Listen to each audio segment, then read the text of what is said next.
ನಮ್ಮ ವಕೀಲರಾದಂಥ ನಮ್ಮ ಹುಲಿಯಪ್ಪ ಅವರು ಕನಗಿರಿ ಒಂದು ನಮಗೇನಪ್ಪ ಅಂತ ಕೇಳ್ಕೊಂಡು ನಾನೇನಪ್ಪ ಅಂದರೆ ಈಗಾಗಲೇ ನಮ್ಮ ಪಕ್ಷದಲ್ಲಿ ಈ ಒಂದು MLC ನಿಲ್ಲುವ ಸಲುವಾಗಿ ನಾನು ಪ್ರಾಮಾಣಿಕ ಪ್ರಯತ್ನ ಮಾಡ್ತಾ ಇದ್ದೇನೆ.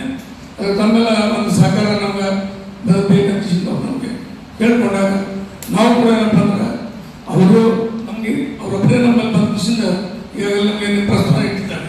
ಆ ಒಂದು ಪ್ರಸ್ತಾವನೆ ಒಂದು ಇಟ್ಟಿದ್ದ ಕಾರಣ ನಾವು ಕೂಡ ಏನಪ್ಪ ಅಂದ್ರೆ ಆ ಪಕ್ಷಕ್ಕೆ ಅವ್ರ ಪಕ್ಷದವ್ರಿಗೆ ಏನಪ್ಪ ಅಂದ್ರೆ ಪಕ್ಷ ತಮಗೆ ಯಾವುದೇ ಒಂದು ಪಕ್ಷಾತೀತವಿಲ್ಲ.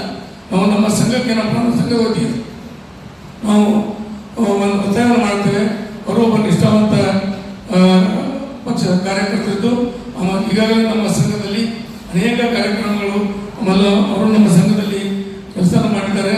ಅನೇಕ ನಮ್ಮ ಸಂಘಕ್ಕಾಗಿ ಹಗಲು ದುಡಿದಿದ್ದಾರೆ. ಅದು ಈಗಾಗಲೇ ಏನಪ್ಪ ಅಂದ್ರೆ ಮಹಾನಗರ ಪಾಲಿಕೆಯ ಸದಸ್ಯರಾಗಿ ಒಳ್ಳೆಯ ಒಂದು ಕೆಲಸವನ್ನು ಕೂಡ ಮಾಡಿದ್ದಾರೆ. ಅದು ಸೇವೆಯನ್ನು ಸಲ್ಲಿಸಿದ್ದಾರೆ. ಅದ ಕಾರಣ ನಾವು ನಮ್ಮ ವಕೀಲರಿಗೆ ಏನಪ್ಪ ಅಂದ್ರೆ ಹೆಚ್ಚಿನ ಸಂಖ್ಯೆಯಲ್ಲಿ ಕ್ಷೇತ್ರಗಳಲ್ಲಿ ಒಂದು ಪ್ರಾತಿನಿಧ್ಯ ಕೊಟ್ಟು ಅವರಿಗೆ ಸಹಕಾರ ಮಾಡೋ ಕೆಲಸದಿಂದ ನಾನು ಕೋರುತ್ತೇನೆ.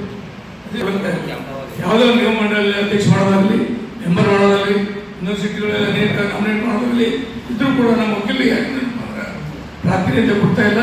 ಅದಕ್ಕಾಗಿ ನಾನು ಎಲ್ಲ ಪಕ್ಷದವರಿಗೆ ವಿನಂತಿ ನಾನು ಸಂಘಪರವಾಗಿ ಒತ್ತಾಯ ಮಾಡ್ತೇನೆ. ನಮ್ಮ ಮುಂಬರುವ ದಿನಗಳಲ್ಲಿ ಎಲ್ಲ ಪಕ್ಷಗಳು ನಮ್ಮ ವಕೀಲರಿಗೆ ಏನಪ್ಪ ಅಂದ್ರೆ ಪ್ರಾತಿನಿಧ್ಯ ಕೊಡಬೇಕು.